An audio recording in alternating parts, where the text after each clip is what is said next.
இப்போ நான் செய்கிறதுக்காக 2.5 கிலோ அளவுக்கு மட்டன் எடுத்து வச்சுருக்கேன். மட்டன் பீஸுகள் இந்த மாதிரி எலும்பும் கறியும் சேர்த்து எடுத்துக்கோங்க.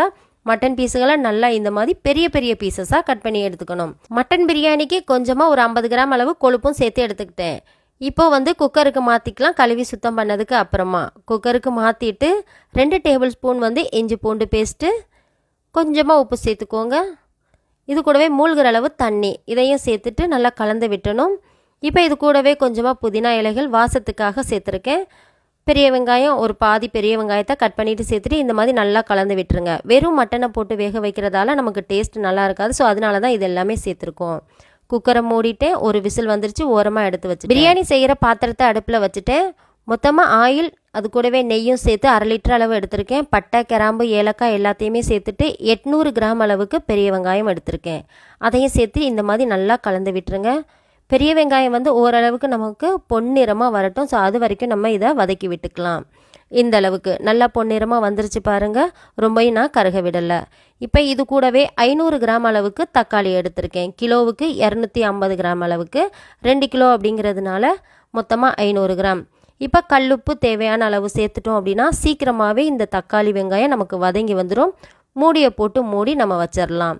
இப்போ பார்த்தீங்கன்னா சூப்பராக நமக்கு தக்காளி வெங்காயம் இந்த மாதிரி மசிஞ்சு வதங்கி வந்துருச்சு. இப்போ அதுக்கு அடுத்ததாக சரியாக 200 கிராம் இஞ்சி, 200 கிராம் பூண்டு இது ரெண்டையுமே சேர்த்து நல்லா அரைச்சி வச்சுருந்தேன். தண்ணி அதிகமாக சேர்க்காமல் அரைச்சி வச்சுக்கோங்க. அதையும் சேர்த்துக்கோங்க. 1 கிலோவுக்கு 100 கிராம் பூண்டு, 100 கிராம் இஞ்சி. ஸோ 2 கிலோவுக்கு 200 எடுத்திருக்கேன்.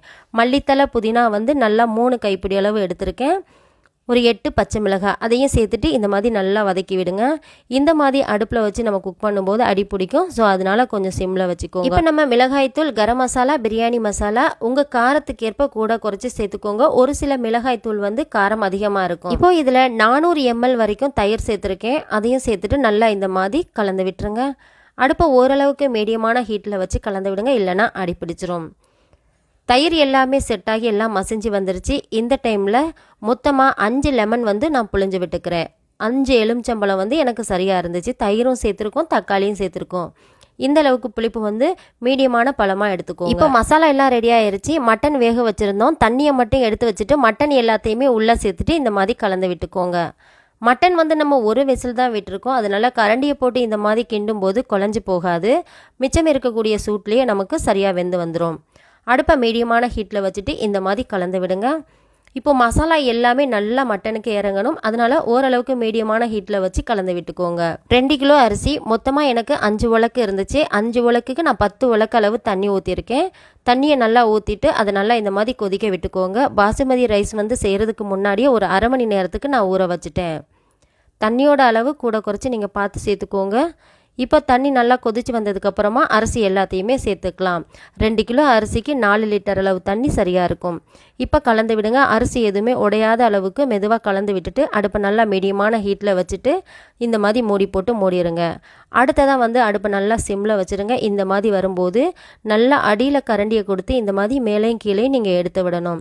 எடுத்து விட்டுட்டு எல்லாத்தையும் நல்லா இந்த மாதிரி சமமாக எடுத்ததுக்கு அப்புறமா ஒரு மூடியை போட்டு அப்படியே மூடிட்டு இதுக்கு மேலே வெயிட்டுக்காக நான் இந்த மாதிரி தண்ணியை சேர்த்து வச்சுட்டேன். அவ்வளவுதான். ஒரு 10 நிமிஷம் தம்மில் போட்டேன். அருமையான மட்டன் பிரியாணி சூப்பராக ரெடி ஆயிருச்சு. இது நாங்கள் இப்போது சாப்பிட மாட்டோம். ஸோ அதனால நான் எப்படி பரிமாறினது அப்படிங்கிறத காட்டலை. கண்டிப்பாக ட்ரை பண்ணி பாருங்கள். ரொம்பவே அருமையாக இருந்துச்சு. நீங்களும் ட்ரை பண்ணி பார்த்துட்டு எப்படி வந்துச்சுன்னு சொல்லுங்கள். பாய்.